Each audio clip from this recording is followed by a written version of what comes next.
आदरणीय मंच को प्रणाम करता हूं।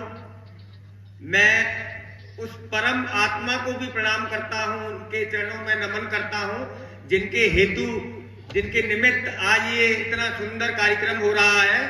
मैं स्वर्गीय श्री महावीर प्रसाद शर्मा जी को पूरे सुमावली, पूरे सबलगढ़ और पूरे मुरैना जिले की तरफ से श्रद्धांजलि भेंट करता हूं और मैं धन्यवाद देता हूं ऐसे सुपुत्र को जो अपने पिता की याद में ऐसे कार्यक्रम करवाते हैं। डॉक्टर साहब ने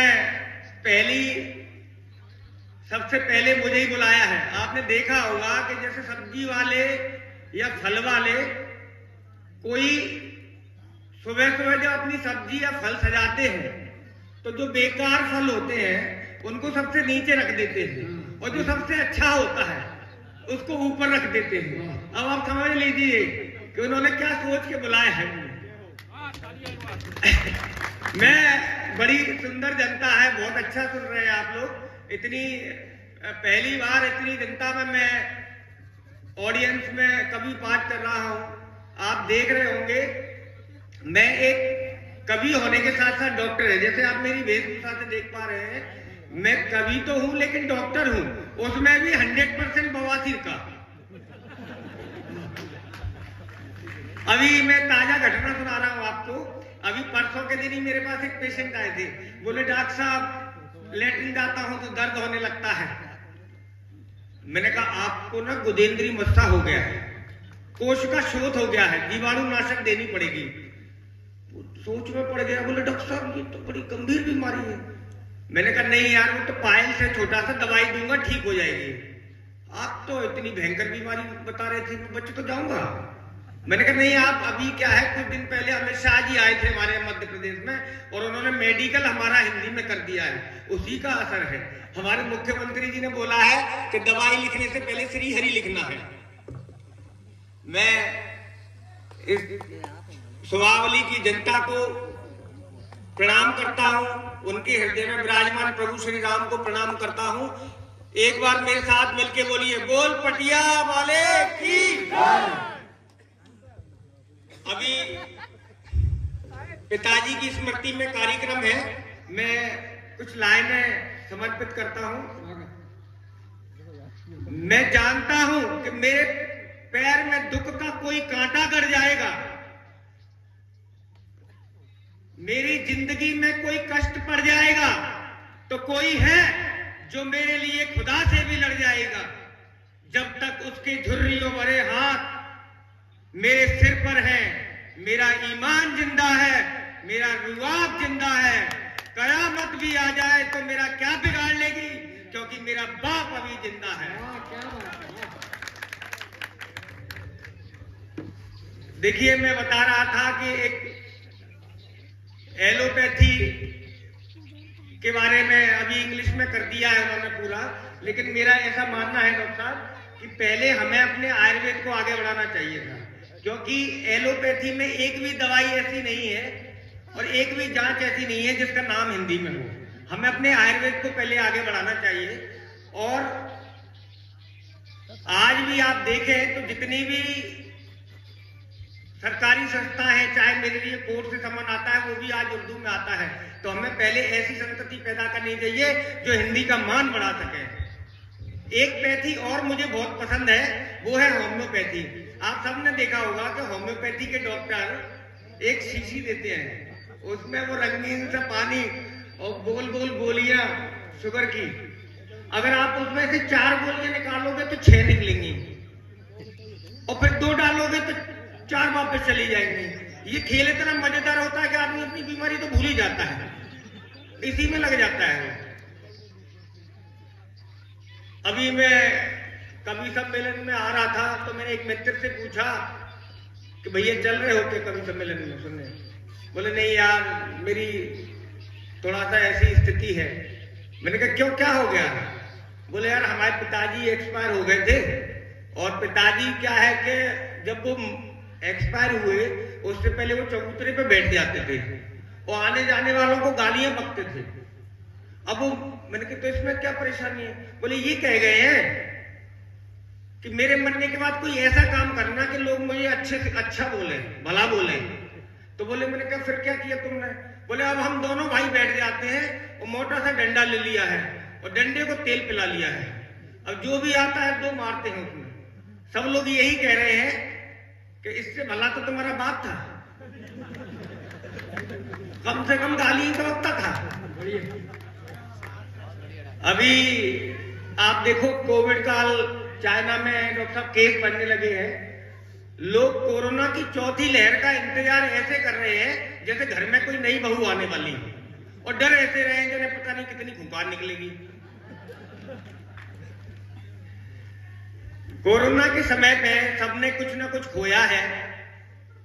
हम सब बड़े भाग्यशाली हैं कि 2023 में आज कवि सम्मेलन सुन रहे हैं, वरना हम लोगों में से किसी की याद में कवि सम्मेलन हो रहा होता। अच्छा, आप देखना कि कोरोना के समय पे दो लोगों ने बहुत काम किया, एक तो डॉक्टर और एक पुलिस। आप डॉक्टर के पास जाते थे ना, तो कम से कम डॉक्टर ये पूछ लेता था कि वैक्सीन किस तरफ लगा है, लेफ्ट में कि राइट में। पुलिस वाले पूछते नहीं थे, दोनों तरफ टैटू छापते थे। अच्छा, बंदा अगर जैसे घर में कोई बोल दे, पत्नी भी अच्छा तभी बोलती थी जब पुलिस की गाड़ी सामने आती थी, बोले बेसन ले आओ, बंदा बेसन लेने जाता था, सूजी वापस लेके आता था।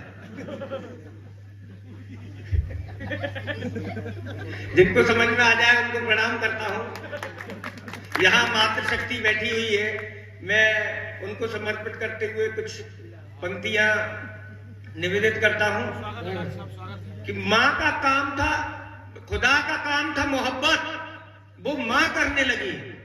खुदा का काम था मोहब्बत, वो माँ करने लगी। खुदा का काम था इबादत, वो माँ करने लगी। खुदा का काम था हिफाजत, वो भी माँ करने लगी। देखते ही देखते उसकी आंखों के सामने कोई और परवरदिगार हो गया। खुदा बहुत रोया, बहुत पछताया, क्योंकि माँ को बनाकर खुदा खुद बेरोजगार हो गया। ये सुमावली मेरी ससुराल है, और मैं ससुराल इसलिए भी कह रहा हूँ कि मैं खेमरियाओं के यहाँ आया हूँ।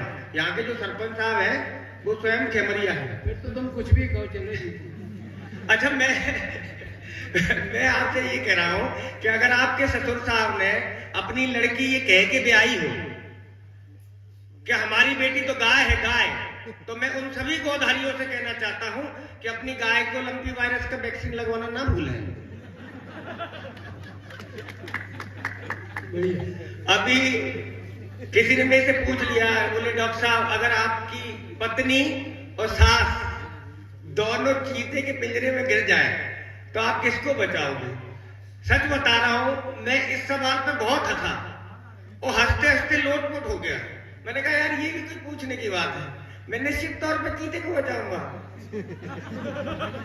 क्योंकि चीते वैसे भी देखो, चीते 50 साल बाद भारत में आए हैं, और एक राष्ट्रीय प्राणी को बचाना एक परम कर्तव्य है एक राष्ट्रभक्त का। अभी आपको याद होगा कि 17 सितंबर को मोदी जी अपने जन्म दिवस के दिन कूनो के जंगलों में 8 चीते नामीबिया से लेके आए थे, और 8 चीते जब लाए तो बड़ी धूमधाम से फुल मीडिया कवरेज था। इतने मीडिया कवरेज को देखते हुए नामीबिया के 8 चीते आने के लिए और तैयार हो गए, यहां तक कि धरने पे बैठे। वो ये कह रहे हैं कि अगर हमको भारत जाने का मौका मिला तो हम जाते ही भारतीय जनता पार्टी की सदस्यता ले लेंगे। कुछ तो लेके भी आए हैं। अच्छा, क्या था वो कार्यक्रम इतना धूमधाम से था कि मेरे एक मित्र का फोन आया मेरे पास, रीवा से थे वो। उनका बोले डॉक्टर साहब चल रहे हो क्या? मैंने कहा कहाँ? बोले वो कूनो के जंगलों में प्रधानमंत्री जी आए हैं चीते लेके। तो मैंने कहा वहां क्या करोगे? मोदी जी से मिलोगे? बोले यार कभी आदमी हूं, मोदी से मिलके मैं क्या करूंगा? तो बोले फिर क्या करोगे? बोले मैं चीतों के साथ सेल्फी खिंचवाऊंगा। मैंने कहा चीतों के साथ सेल्फी खिंचवाओगे? मैंने कहा कुछ हो गया तो? बोले उसकी चिंता मत करो, उसकी व्यवस्था मैं रखता हूं। अच्छा, मैं तो किसी कारण से नहीं जा पाया, पर वो गए, उन्होंने चीतों के साथ सेल्फी भी ली, और मेरे मोबाइल पर डाली। अपन कुछ दिनों बाद उनकी याद में एक कवि सम्मेलन रखा है हमने। बढ़िया बढ़िया। अभी देखिए क्या है, ऐसा नहीं है कि बीजेपी की हालत ऐसी है। आजकल कांग्रेसी होना भी ऐसा हो गया है जैसे किसी को बवासीर हो गया हो, न बता सकता है न छुपा सकता है। आप देखिए, एक बात पर गौर फरमाइए कि हमारे भारत देश में चपरासी के लिए 12 लाख आवेदन आते हैं हर साल। कांग्रेस के राष्ट्रीय अध्यक्ष पद के लिए एक, ये क्या बात हुई? इसका सीधा सा मतलब ये है कि कांग्रेस का राष्ट्रीय अध्यक्ष बनना चपरासी बनने से भी ज्यादा आसान है। प्रथम दौर में थोड़ा कम आसान करेंगे। प्रथम दौर में अपनी प्रतिनिधि कविता सब लोग पढ़े, कभी बहुत अच्छा इसलिए निवेदन कर बस। तो हालांकि राजनीति का देखिए मुझे ज्ञान नहीं है, पर राजनीति के मैं ये बता रहा हूं कि अगर एक और एक मिलकर 2 हो जाए तो ये गणित है। अगर एक और एक मिलकर 11 हो जाए तो ये एक संगठन है। अगर एक और एक मिलकर एक ही रहे तो ये प्रेम है। वाह क्या बात। अगर एक और एक मिलकर 0 रहे तो ये आध्यात्म है। और अगर एक को एक से मिलने ही ना दिया जाए तो ये कूटनीति है। और अगर एक को एक के विरोध में खड़ा करके दोनों को नष्ट कर दिया जाए तो यही राजनीति है। वाह क्या बात। वाह। आजकल तो देखिए घर में डांटने का पैटर्न ही बदल गया है। माँ अपने बच्चे को कैसे डांटती है? बेटा मोदी बनना है ना? बोले हाँ माँ। तो फिर ये राहुल गांधी वाली हरकतें क्यों? बेटा मोदी बनना है ना? बोले हाँ माँ। तो फिर ये राहुल गांधी वाली हरकतें क्यों कर रहे हो? अब मनमोहन सिंह की तरह चुपचाप खड़े हो, जल्दी बोलो वरना केजरीवाल की तरह थप्पड़ खाएगा। तो समय कम है। मैं देखिए आपको खुश रहने का एक मूल मंत्र बताता हूं कि पहले आप अपने मन की सुनिए, फिर आप अपने दिल की सुनिए, लेकिन करिए वही जो आपकी पत्नी कहती है। धन्यवाद। ठीक है। बहुत बढ़िया बहुत बढ़िया।